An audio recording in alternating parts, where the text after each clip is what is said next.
irmã, 15 de dezembro, quinta-feira da terceira semana do tempo do Advento. Sejamos muito bem-vindos à nossa homilia diária. Quero acolher você que pela primeira vez me encontra aqui no YouTube. Se inscreva no nosso canal, ative as notificações, joinha, like, como sempre você faz. Na descrição do vídeo tem os nossos links aí de WhatsApp, Telegram, para você ficar perto de nós, receber todo o conteúdo de evangelização do canal diretamente aí também no seu celular. Vamos ao evangelho de hoje, Lucas 7, do 24 ao 30, diz assim: Depois que os mensageiros de João partiram, Jesus começou a falar sobre João às multidões. O que fostes ver no deserto? Um caniço agitado pelo vento? O que fostes ver? Um homem vestido com roupas finas? Ora, os que se vestem com roupas preciosas e vivem no luxo estão nos palácios dos reis. Então o que fostes ver? Um profeta? Eu vos afirmo que sim, e alguém que é mais que um profeta. É de João que está escrito: Eis que eu envio o meu mensageiro à tua frente. Ele vai preparar o meu caminho diante de ti. Eu vos digo, entre os nascidos de mulher, ninguém é maior do que João. No entanto, o menor no reino de Deus é maior do que ele. Todo o povo ouviu, e até mesmo os cobradores de impostos reconheceram a justiça de Deus e receberam o batismo de João. Mas os fariseus e os mestres da lei, rejeitando o batismo de João, tornaram inútil para si mesmos o projeto de Deus. Palavra da salvação, glória a vós, Senhor. Irmãos, no evangelho de ontem, discípulos de João Batista, que João está preso, vão até Jesus perguntar. João mandou perguntar: é você mesmo, o Messias, o Cristo, ou a gente espera outro? Quando eles saem, Jesus começa então a fazer um discurso às multidões. Essas multidões conheciam João Batista. Essas multidões tinham escutado João Batista, muitos tinham se batizado lá nas águas do Jordão, outros não. Ali estão também os fariseus e os mestres da lei. Então, João Batista é figura muito conhecida. E muitos deles, talvez, ao ouvirem João Batista, acreditaram, outros nem tanto, alguns acharam bonito, mas um tanto quanto exagerado, enfim. E aí Jesus vem agora então dizer: sabe o que vocês foram ver lá no deserto? Eu vos digo. É dele que estava escrito. Ele é o meu mensageiro, é o mensageiro que vai à frente, ele vai preparar o caminho de ti. E vos digo, sabe o que vocês foram ver lá no deserto? Aquele homem simples, severo, de uma austeridade muito grande, falando de conversão, falando de um batismo, de um banho que purifica, que a gente precisa se arrepender diante de Deus, mudar de vida e mudar de modo público, porque o batismo era algo muito público. Olha, eu digo a vocês, entre os nascidos de mulher, ninguém é maior do que ele. No entanto, o menor do reino de Deus é maior do que ele. Mas veja, o tamanho de João Batista. Olha que elogio Jesus está dizendo, o homem é imenso, Todo o povo ouviu, até cobrador de imposto reconheceu a justiça de Deus, se quebrantou e foi lá pedir o batismo de João. Mas os fariseus e mestres da lei, que se consideravam bons, justos e já salvos, porque cumpriam protocolos, ritos, cumpriam mandamentos, pelo menos de modo exterior cumpriam, rejeitaram o batismo de João.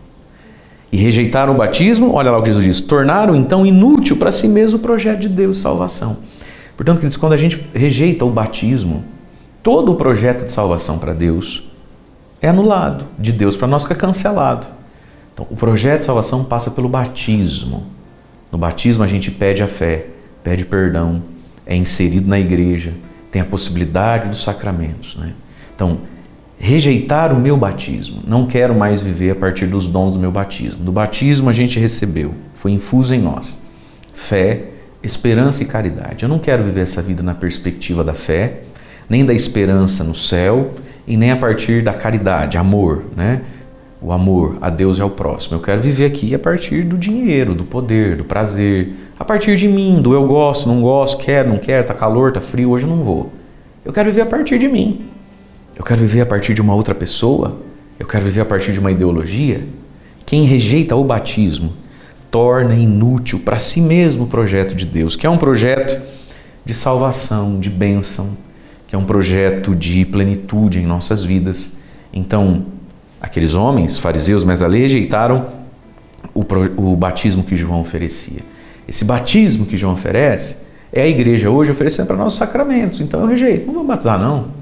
Ah, batizar para quê? Crescer, escolhe a igreja que quer ir, tanto faz, né? Ah, vou me crismar? Vou me confessar com o padre? Vou casar? Então, esse olhar, ver e falar, não quero, não é para mim. Posso viver sem isso. Possivelmente esses fariseus e mestres da lei que não se batizaram nas águas do Jordão, igual o povão todo se batizou, eles voltavam para casa e falaram, rapaz, para que eu preciso sair? Isso não dá camisa para ninguém não, bora trabalhar para ver. Entende? Muitas vezes a gente olha para Jesus, para o Evangelho da mesma forma, ou não? Você não conhece gente assim também? A pessoa olha para Deus e fala, o que eu quero com isso? Né? O que tem a ver comigo? Eu tenho a minha agenda própria, eu tenho meu sonho próprio, eu tenho a minha busca própria, eu tenho minhas coisas, eu estou na minha correria. E Jesus fica de lado. Então, esse rejeitar o batismo é rejeitar as concretudes da fé. Mas quando a gente faz isso, nós estamos inutilizando, tornaram inútil. Nós podemos tornar inútil para nós mesmos o projeto de Deus, né? Que triste será se a gente desperdiçar tanta graça. Portanto, queridos, vivamos bem o nosso batismo. Procuremos entender o nosso batismo, aprofundá-lo, para que o projeto de Deus não seja inútil, mas seja útil para o nosso bem, para o bem do nosso próximo. Deus abençoe você. Em nome do Pai, do Filho e do Espírito Santo. Amém.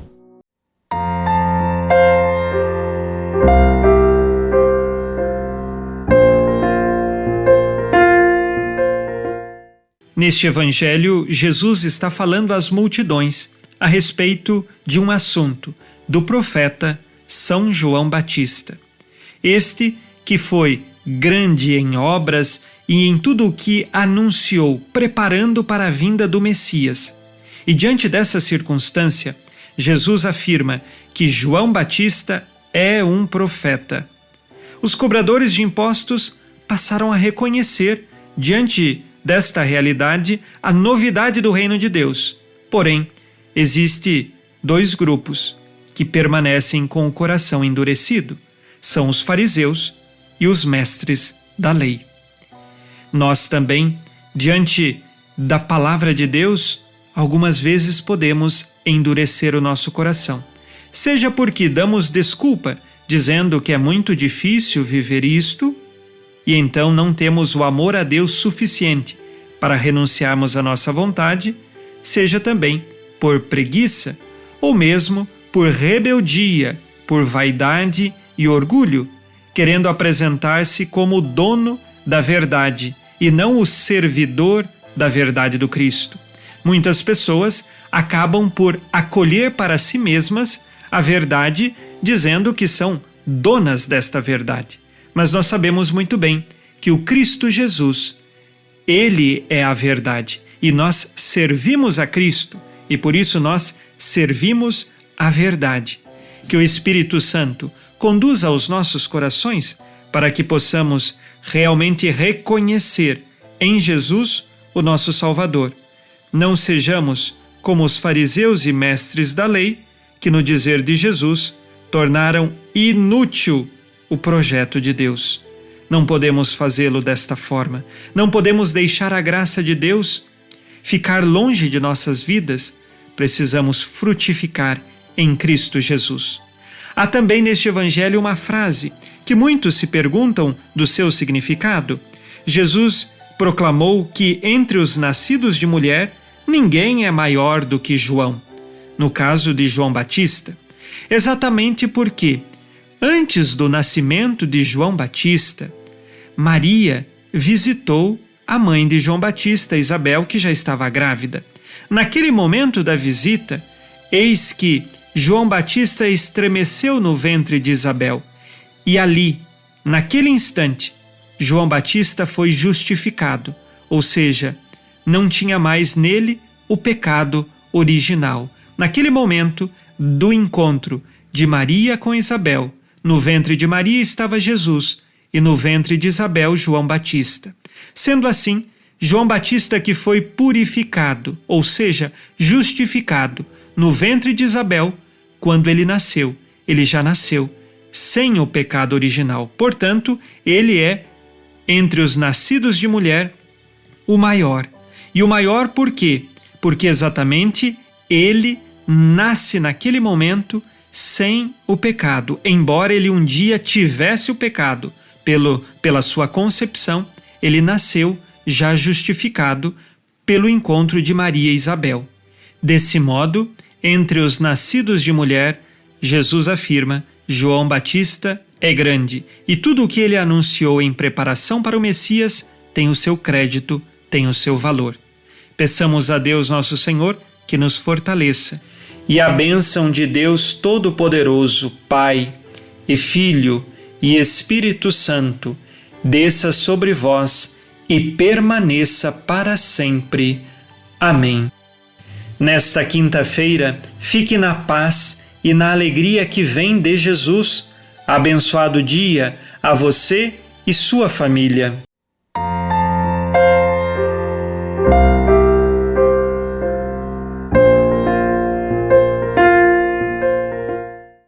Meus queridos irmãos e irmãs, nós estamos no tempo do Advento preparando o Natal.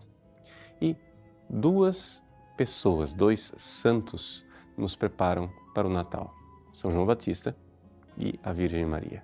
O Evangelho de hoje nos fala de São João Batista, este precursor, este que correu antes de Cristo, precursor, aquele que fez o caminho preparando o nosso coração para a vinda do Senhor. Jesus descreve a figura austera de São João Batista como um homem ascético, ou seja, a ascese de São João Batista, a sua pobreza, a sua temperança no comer, a sua forma de vida, digamos assim, primitiva no deserto, significa uma coisa: se nós queremos preparar a vinda de Jesus, nós precisamos mortificar a nossa carne. Por que isto? Bom, por uma razão muito simples. Tudo o que se move é movido por alguma coisa. Ou seja, se você quer que a sua alma seja movida pela graça, você precisa de alguma forma mortificar as outras realidades que estão movendo você. E quais são essas realidades? A primeira carta de São João nos diz: tudo o que há no mundo é a concupiscência da carne, a concupiscência dos olhos e a soberba da vida. Ou seja, se você é uma pessoa mundana, você é movido por essas três coisas. Se você é de Deus, você é movido pela graça. Então, a lógica é esta: para ser movido pelo suave toque da graça, você primeiro precisa fechar a torneira, desta enxurrada que nos arrasta com aquilo que há no mundo. A concupiscência da carne significa tudo aquilo que é prazer. Então, no tempo do Advento, somos chamados a tirar um pouco do prazer do nosso corpo. Não necessariamente sexo. Quando a gente fala de prazer, todo mundo pensa em sexo. Mas o que nós podemos e devemos tirar é algum conforto. É um travesseiro mais macio, é dormir no chão, é fazer alguma vigília durante a noite, ser mais moderado na comida. Tudo isso é mortificar a carne, porque diminuindo o volume desta movimentação da carne, nós estaremos mais dóceis ao suave toque da graça para a vinda do Cristo que vem para nos tocar suavemente. A segunda coisa é a concupiscência dos olhos. Nós, seres humanos, somos insaciáveis na curiosidade das coisas. Nenhum animal é capaz de passar o dia inteiro no Facebook, no WhatsApp, na internet, procurando notícias e informações. Nós somos. Nenhum animal fica vendo vitrine com vontade de comprar coisas. Nós, sim. A concupiscência dos olhos. Então, se mortificar um pouco, não ficar tão antenado. Recolher-se um pouco mais para que você possa se encontrar com você mesmo e, se encontrando consigo, se encontrar com Deus. E, finalmente, a soberba da vida. A soberba da vida aqui, no fundo, é a realidade de que nós não queremos ser contrariados. Para nós, a nossa espiritualidade é: seja feita a minha vontade, assim na terra como no céu. Nós precisamos, desde cedo, permitir que os nossos filhos sejam contrariados. Permitir que nós sejamos contrariados. É assim que se educa um homem de Deus, uma mulher de Deus. Porque dentro de nós, mesmo das mais pequenas das criancinhas, existe um soberbo ditador. Nós precisamos mortificar para sermos tocados pelo suave toque da graça. O precursor João Batista, ele prepara o caminho do Cristo. Prepara o caminho do suave toque da graça, fazendo o quê? Diminuindo o movimento do mundo. Tudo o que se move é movido por alguma coisa. Ou nós seremos movidos pelo mundo, ou movidos pela graça do Cristo que vem. Cabe a você a escolha. Que esse tempo do Advento, guiados por João Batista, saibamos fazer a escolha correta. Deus abençoe você. Em nome do Pai, e do Filho e do Espírito Santo. Amém.